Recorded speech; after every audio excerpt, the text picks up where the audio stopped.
और ये तीनों जो वेणी है, वेणी माने चोटी, माताएं अपने बाल को जो गूंथती हैं, अब तो आजकल कोई बाल गूंथती नहीं, खुला फैला करके बाल फैशन है भाई। स्त्रियों का बाल खुला हो ये मंगल कारक नहीं माना जाता। स्त्रियों के बाल बद्ध होने चाहिए, गुथे होने चाहिए।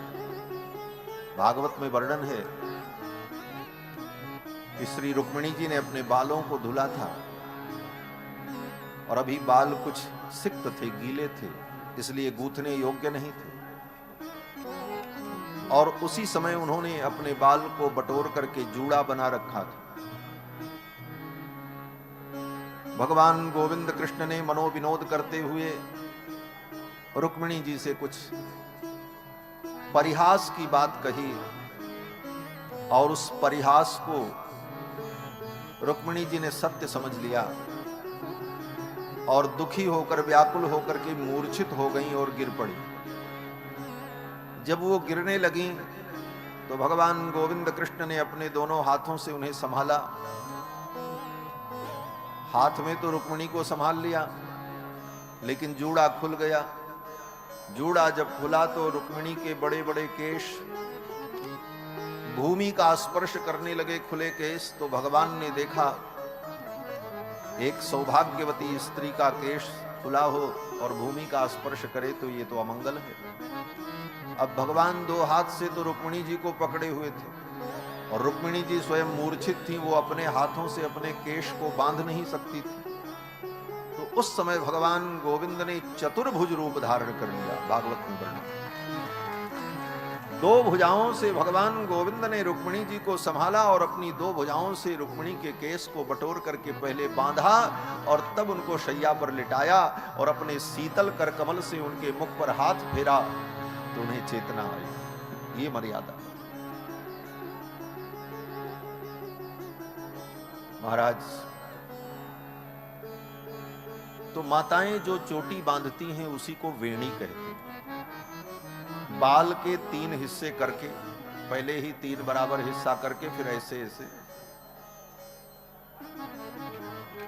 उसको गूंथ दिया तो 3 धाराओं को जब एक में मिलाया सुंदर चोटी बन गई, एक धारा हो गई। लेकिन उस चोटी के बनने के बाद उस चोटी को चाहे आगे से देखो चाहे पीछे से देखो, उसमें 2 ही धारा दिखाई पड़ती है। ऐसे ऐसे रहती 3 है, दिखती केवल 2 है। कितनी भी सावधानी से आप देखो 2 धारा ऐसे ऐसे दिखेगी चोटी जो बनाती माताएं।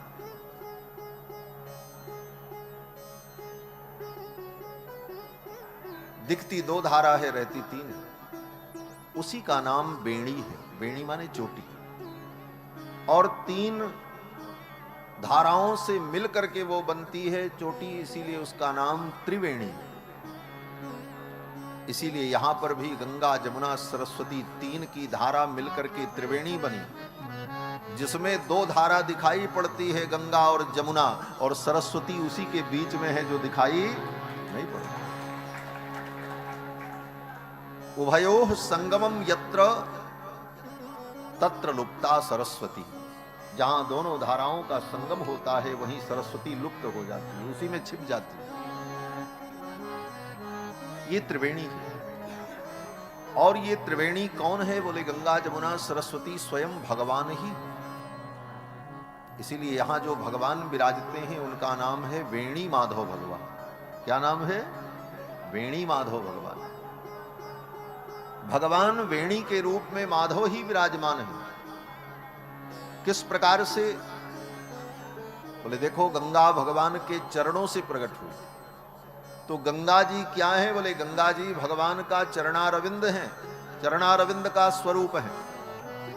और यमुना, बोले यमुना भगवान की पटरानी है, और पटरानी तो हृदय में रहती है। जमुना ही भगवान का हृदय स्वरूप है। और सरस्वती, बोले सरस्वती बुद्धि में रहती है, तो भगवान का जो मस्तक है वही सरस्वती है। गंगा भगवान का चरण, यमुना भगवान का मध्य विग्रह, और सरस्वती भगवान का सिरोभाग। इस प्रकार गंगा जमुना सरस्वती इन तीनों का समूह ही साक्षात भगवान माधव है। यहां पर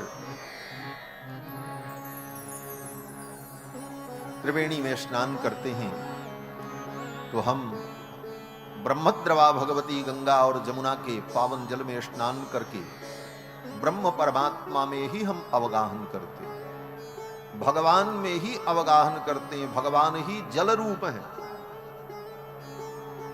जल का अर्थ होता है ज और ल, दो अक्षर है। ज माने जायते यस्मात्, जिससे ये सारा संसार जन्म लिया उसका नाम ज, और अंत में ये सारा संसार जिसमें लीन हो जाएगा उसका नाम ल। और दोनों मिला दें तो क्या हो गया? बोले जल। वो कौन है? बोले भगवान है, जिनसे सब कुछ उत्पन्न हुआ। आनंदाद्धेव खल्लिमानि भूतानि जायन्ते आनंदेन जातानि जीवन्ति यम प्रयन्त्यभिषम विशन्ति। तो संपूर्ण सृष्टि के उत्पत्ति पालन संहार करता जो भगवान है, वही द्रव रूप में, जल रूप में, गंगा जमुना सरस्वती के रूप में यहां प्रवाहित है।